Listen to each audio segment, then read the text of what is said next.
climate change and forestry. You have the floor, sir.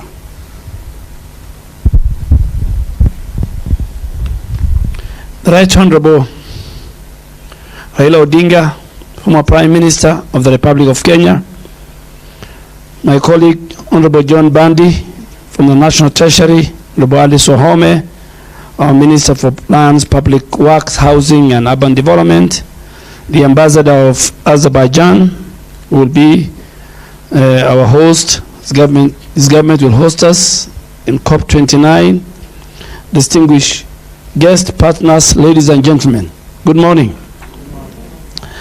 I want to begin by expressing my appreciation to my esteemed colleagues for organizing this very, very important meeting, and to the Right Honorable Raila Odinga for his presence today.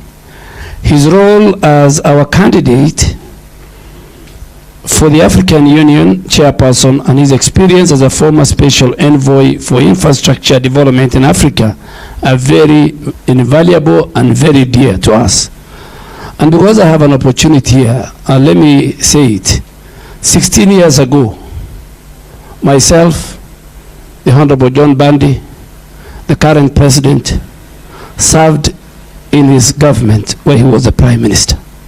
The current president was the Minister for Agriculture.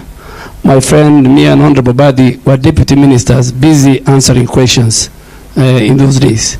So we know our candidate. We know his experience. We know his capabilities.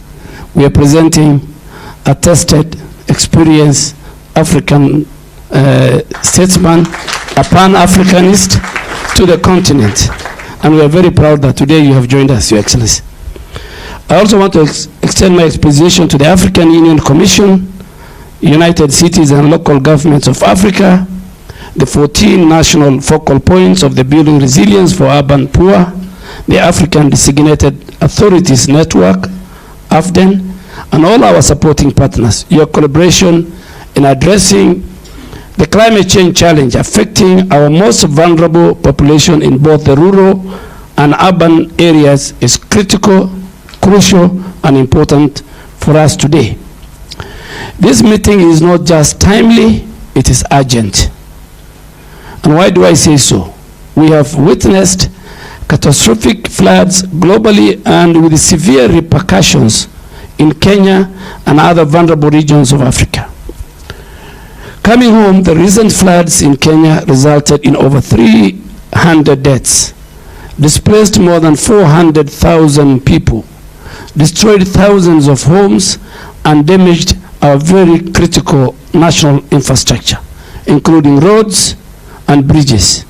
The destruction of livestock and farmland further exhibits the crisis we are talking about.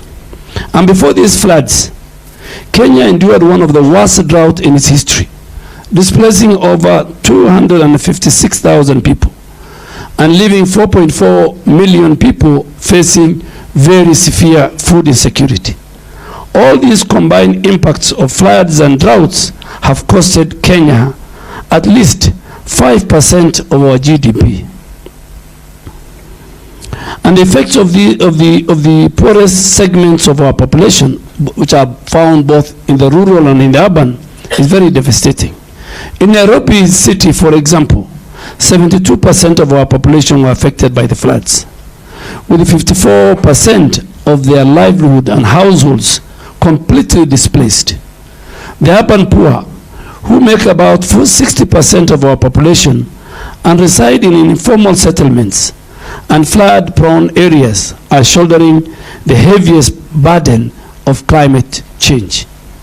While the government is actively mobilizing resources to recover from these recent floods, it is clear that we need to do much more to address the dire consequences of this climate change.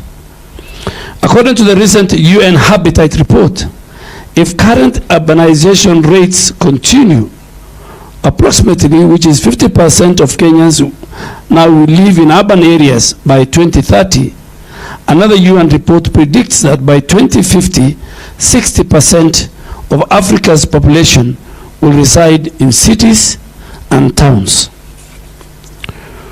With a high rate of migration from